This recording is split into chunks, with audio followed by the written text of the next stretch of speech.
News 46. Local coverage you can count on.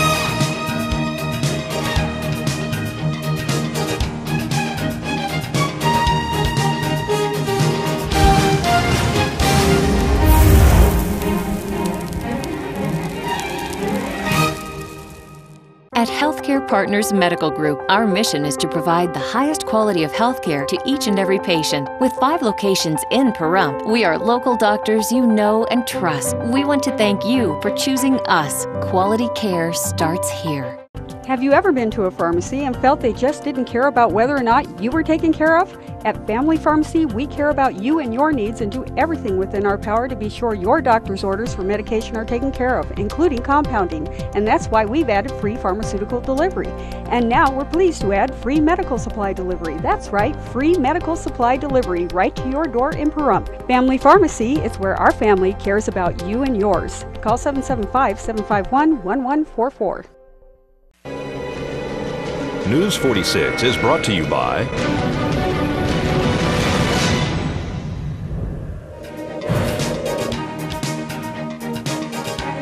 Healthcare Partners and Humana. News is also brought to you by Barry Levinson and Associates, Pahrump's Bankruptcy Center. When it comes to important matters like bankruptcy, call an experienced, compassionate attorney. Call the Bankruptcy Center of Pahrump. Call 775-727-4747.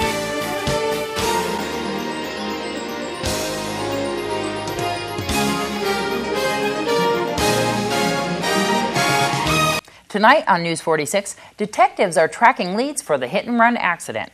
And there's a fundraiser held at the Maverick. The community gathers to hear the assessment report. News 46 starts now.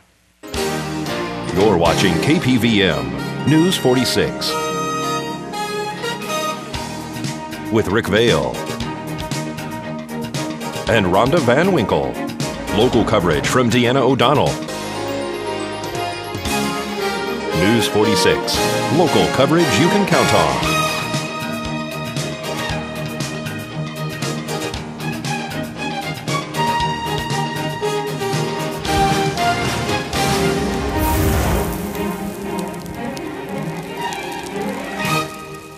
Good evening. It's Wednesday, January 18th, 2012. I'm Deanna O'Donnell. And I'm Rhonda Van Winkle for News 46. In our news tonight, Nye County detectives are investigating leads based on evidence left at the scene on Pahrump Valley Boulevard and Casey Street. 35-year-old father of 2, Michael Flannery, was killed Saturday night after being struck by a vehicle in a hit-and-run accident. That's right. Flannery was riding his bike home after a gathering on Dollar Street. Detectives report that Flannery was killed sometime between 6:30 and 7 p.m. on Saturday night as he was riding his bicycle northbound near Casey Street. He was on his way home to a residence on Basin Avenue after a family gathering on Dollar Street. Detectives say that they have developed several leads from evidence that was left on scene. They are sending off to a lab to identify the make and model of a car that killed the father of 2. A post-mortem investigation revealed that he suffered a broken neck, a hip, as well as internal injuries. A cross, flowers, and a candle has been placed in the spot where his body was located Sunday morning at approximately 7 a.m. after dispatch was called to send a deputy for a suspicious incident in which a man was lying on the side of the road. If you have any information regarding this accident, you are encouraged to call the Sheriff's Office at 751-7000. This is Deanna O'Donnell for News 46. Well, Jeff Dennis is on the transplant list for a kidney. He's been called 3 times in the past 3 years to receive his much-needed donor kidney. However, he can't have this life-saving surgery. What is the price of a life? Only $5,000 in this case. Well, I'm trying to raise a minimum of $5,000 to cover insurance for a little over a year to cover the post-transplant medications for my kidney transplant.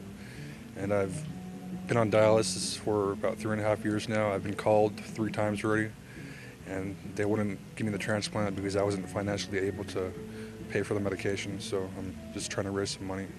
So they won't do the transplant until you have the money for this, because this is medication that you have to take for the rest of your life, right? Yes. So that you don't reject the donor kidney. So tell me what that's like. You get all these phone calls, but they can't do anything about it.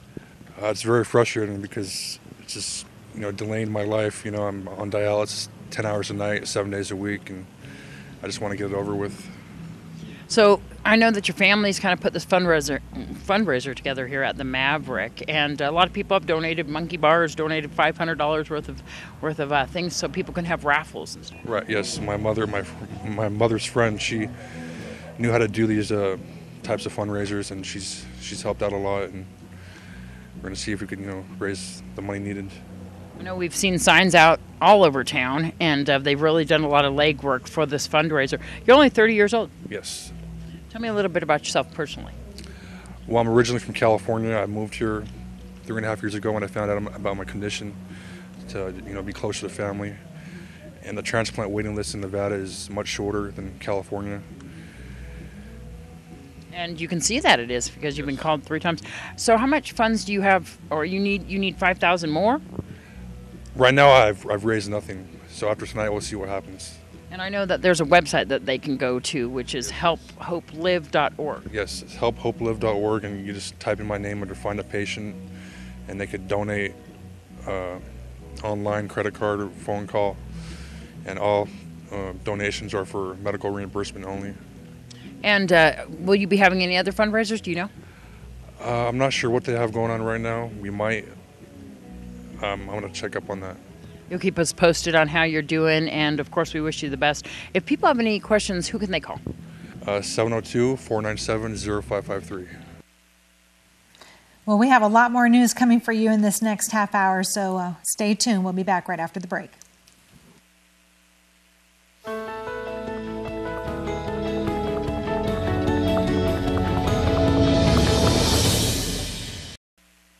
Welcome back to News 46. What's up with the internet? Today is the day of the SOPA blackout protest. Major names in the online world such as Google, Wikipedia, Mozilla, and Reddit are censoring their own websites with black bars and blacked out pages in protest of SOPA and PIPA, which are 2 online anti-privacy bills under consideration on Capitol Hill. That's right. Lawmakers who support the bills say the Stop Online Piracy Act and the Protest Intellectual Property Act will protect the intellectual property rights of music, movie, and TV studios. But the websites and tech giants taking part in the blackout argue that SOPA and PIPA would allow for a censoring of the internet that would forever alter the web and what we can do, say, and publish online. And they say that the bill would censor the web and impose regulations on American business. The Senate will begin voting on January 24th on this issue. If you would like them to know how you feel, you can sign a petition urging Congress to vote no on PIPA and SOPA on the web. And Nevada Highway Patrol has issued a press release regarding a fatal accident. Tonight's accident report is brought to you by Stovall & Associates. Don't expect insurance companies to have your best interest in mind. Stovall & Associates cares. Let us help you if you have been involved in an accident.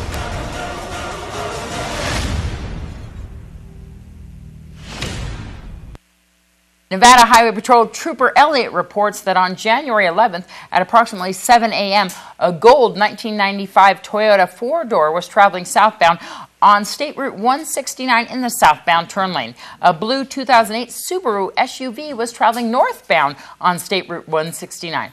The Toyota turned left at the intersection of State Route 169 and on West Gruber Avenue into the path of the Subaru. The front of the Toyota struck the left front of the Subaru. Both drivers were transported to University Medical Center. Yesterday, Barbara M. Nelson, the driver of the Subaru, succumbed to her injuries sustained in the crash. Ms. Nelson was pronounced dead at University Medical Center at 5:14 by Dr. Norman. And a White House official has said that the following president's State of the Address, he will travel on a 5-state, 3-day swing across the country. One of his stops includes Las Vegas. President Obama will travel to the Las Vegas area on January 25th and 26th. And a presentation was held last night at the Prump Nugget for the Town of Prump Community Assessment Report. The Community Assessment Report is in. It's going to be presented tonight from 6 to 8 p.m. here. It's going to actually go over the findings of the surveys and the listening sessions that were done last October. Tell everybody what the community assessment actually is. The community assessment was basically a series of listening sessions where we went to different groups such as the Chamber of Commerce, the Senior Center, the high school, veterans, what have you. And we asked the same 3 questions at every single listening session. And those 3 questions in this order were as follows. What do you perceive to be the weaknesses in Pahrump? The second question is, what do you perceive to be the strengths of Pahrump? And the third question is, what would you personally like to see in the way of priorities going forward, either short-term in the next year or 2, or long-term, 5, 10, or 20 years? They asked these same 3 questions at about 19 different listening sessions. About 300 people participated in that. They went back, wrote up their notes, culminated in a 111-page detailed report, and they're going to present some of those findings tonight. And anyone who's interested can go onto the Town of Pahrump website or to the Nye County Administration website and actually read this report online or download it as they please. And no shared vision between the town and the county. Leadership. People would like to see more leadership from both the town board and the county commission. Most importantly, and this came up in every single listening session, was the decorum. People really voiced a concern on the lack of decorum in the governance of the town and the county. There were people that we talked to that said they would like to be more involved in the town. They would like to volunteer to do things. But they're afraid to, because they don't want to go to a town board meeting and suggest something or volunteer for something just to have the next person come up behind them and say, oh, that's the craziest idea I've ever heard. That will never work. Give me the bottom line. What's the recommendation? The bottom line is, when you see the report, they broke their findings into 6 key areas. Those areas are economic development, education, governance, quality of life, image and communications. And based on that, when they present tonight, what they're asking the citizens to do is saying, this is what you told us, and this is where you're at, and these are the things that you are most concerned about. Now, moving forward, if you want to make some things happen, this is not a to-do list for the town board. This is not a to-do list for the Board of County Commissioners. This is for active citizens to become engaged down here.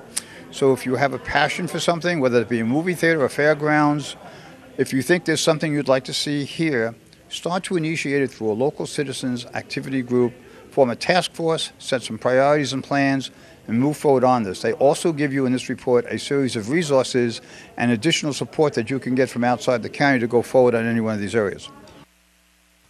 When we come back from this break, we'll have more on the Yucca Mountain Project and the $3.8 million that Nye County has received. We'll be right back.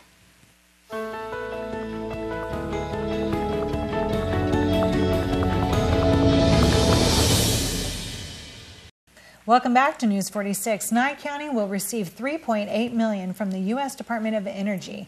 The payment is according to an agreement with the Nye County in which the DOE agrees to pay the county's 3% of total funds appropriated for nuclear waste disposal up to $300 million. We caught up with Commissioner Gary Hollis at the Pahrump Valley Historical Museum before the announcement was made on Tuesday at the County Commissioners meeting.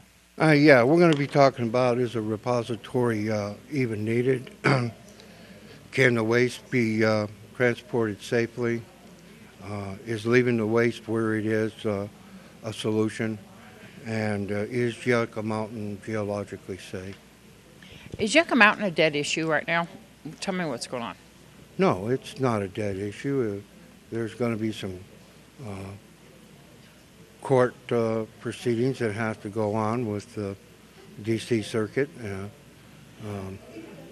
When the next election, there could be a different number of senators, and that's where we end up getting bogged down, is in the Senate, where Senator Reid is able to stop any funding. So, no, Yucca Mountain's not dead. Matter of fact, it was on life support, and it's not on life support now, and we're talking about it every day. What does Yucca Mountain mean to Nye County as far as jobs and the economy? Well, Tuesday I'll be giving you a little something new, and I'll probably go ahead and give it to you today. me and my staff have been working for the last year, a little over a year, for another pet check because with the 2010-2011 FY year, they had a continuous resolution, and that put money in the budget for Yucca Mountain. Well, we have a contract with DOE that says if there's any money allocated to Yucca Mountain under $300 million, the county gets 3%. If it's over $300 million, we get 2.5%. So in this case, there was money put in there. We fought for over a year, and on Tuesday I'll be making the announcement to accept DOE's offer for $3.8 million. Wow. Where's that going to be going to? That's up to the board. So that's quite a bit of money there. And usually it goes into what we call the 492 account. that can be dispersed in different areas around the Nye County. Yeah, but with this budget time that we have and the low interest rates that we're getting on our accounts, we'll probably want to put that away. My thing would be put it away so that we'll have enough interest to pay the bond for the jail. And if you would like to see the entire press conference that was held yesterday in Las Vegas regarding the Patch of Heaven Church camp in Amargosa and the pending lawsuit, you can go to KPVM.TV. And now it's time again for tax season. Here's Kay at Jackson Hewitt with your Tax Weekly Tip. Tax Tip of the Week is brought to you by Jackson Hewitt Tax Services. Hi, welcome back. Doesn't seem possible, but it's tax time again. This is Kay with Jackson Hewitt's Tax Tip. Remember, the IRS has just opened its doors to begin filing 2011 tax returns. Before you file, you need to have all your documents ready. We know that 2011 could have been a hard year for a lot of you, but don't get in a rush and file your tax return and find out you had other documents that should have been included. Not just your W-2s from your job, but did you have unemployment? Did you have bank interest? Some of you might have retirement statements or Social Security statements. Make sure you have all of your paperwork together before you file, and let's make 2012 one of the best tax years yet. I look forward to visiting with you next week. This is Kay with Jackson Hewitt Tax Tip. Tax Tip of the Week is brought to you by Jackson Hewitt Tax Services. The Bureau of Land Management Carson City District will begin the Flanagan Dogskin Mountain and Granite Peak Wild Horse Gather today. The gather is expected to last about 5 days. The BLM will remove approximately 283 excess wild horses and will treat and release approximately 22 to 36 mares from the Flanagan Herd Management Area with PZP, a fertility control vaccine. These three HMAS are about 30 miles northeast of Reno, Nevada in Washoe County. Yahoo co-founder Jerry Yang is leaving the struggling company. The surprise departure announced yesterday comes just 2 weeks after Yahoo Incorporated hired former PayPal executive Scott Thomason as its CEO. Yang expressed his support of Thompson in his registration from Yahoo's board of directors. He has been on Yahoo's board since the company's 1995 inception. And we're going to go to Zach Fuentes, who gives you the latest with your entertainment this week.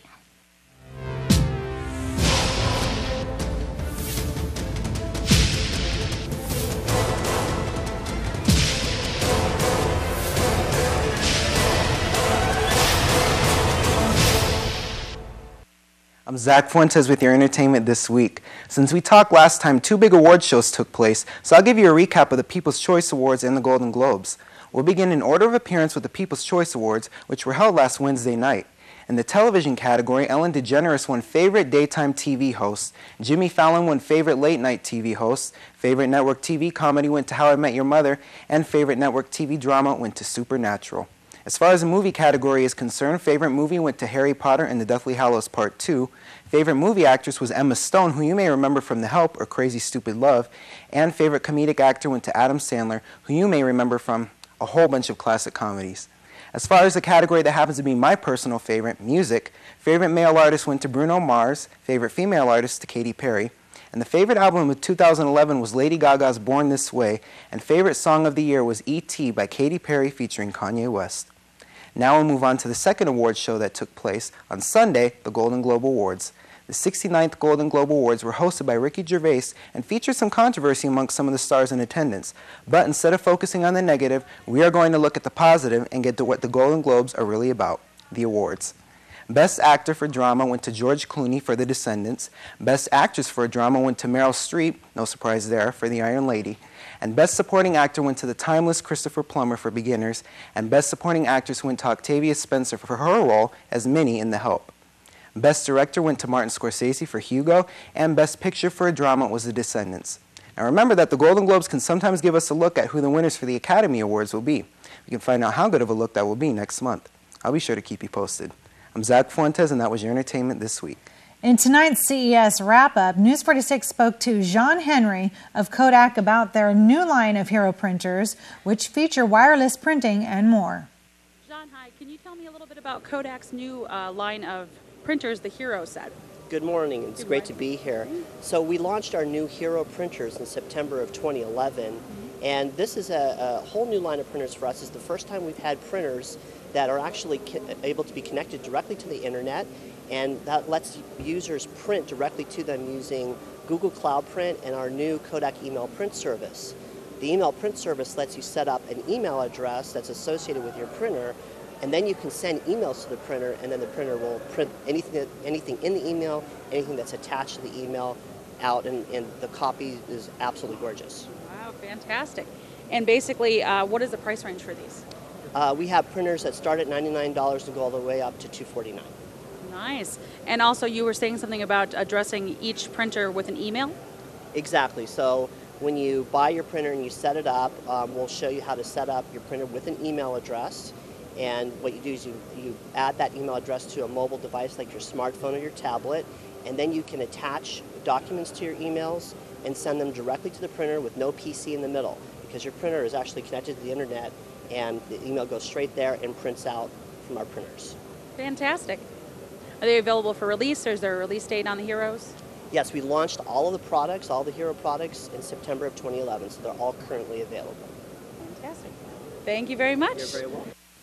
And we're going to go to our own Zach Fuentes. Tell us all about weather. News 46 Weather is brought to you by Healthcare Partners Medical Group, with 5 locations in Pahrump. Local doctors and professional staff providing total care from infancy to seniors. News 46 Weather is also brought to you by your local dairy farmers. Dairy products are very important in maintaining a healthy body. For more information, you can visit their website at nevadadairycouncil.org. News 46 Weather is also brought to you by Humana.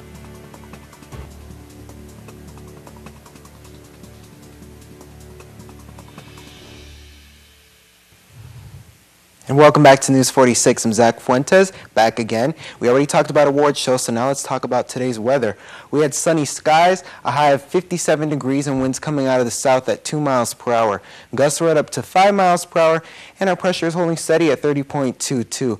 UV index was at 3 moderate, and our humidity was at 18%. Our sunrise got a little bit earlier on us at 6:53 a.m., and our record for today was 72 degrees back in 1971. Tonight it looks like we're going to have clear skies, a low of 26 degrees, winds coming out of the northeast at 3 miles per hour, gusts still at about 5 miles per hour, and our humidity is going to go up at 32%. Sunset was at 4:32 p.m., and tonight's record was 20 degrees back in 1949. Tomorrow, things are going to change up on us a little bit. We're going to have mostly sunny skies instead of our usual sunny skies, it looks like. Our high is going to be 64, though, so it is going to get a little bit warmer than it was today. Low is going to be 33 degrees. Winds are going to come out of the south at 5 miles per hour.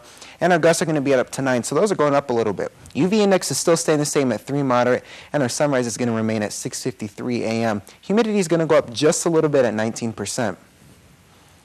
And now looking at our 7-day, Thursday, like I said, we're going to have mostly cloudy skies. Friday and Saturday, we have a 20% chance of rain, so we're going to keep our eye on that because Pahrump weather, as you know, changes quite a bit. So we will keep an eye on that. It does look at this point like we are going to get some rain, sprinkles maybe. maybe even more than that. We just don't know at this point, but we're going to find out Friday and Saturday. Sunday through Wednesday, we're going to have heavy clouds as well. Our highest high is going to be 68 degrees, and our lowest low is going to be 27 degrees. Today's worst weather was in Diamond Butte, Washington, where they had snow. Back to you. And thank you so much, Zach. Well, that does it for this edition of News 46. I'm Deanna O'Donnell. I'm Rhonda Van Winkle. And from everyone up here on the Hill, we wish you a wonderful night. We'll see you again here tomorrow night.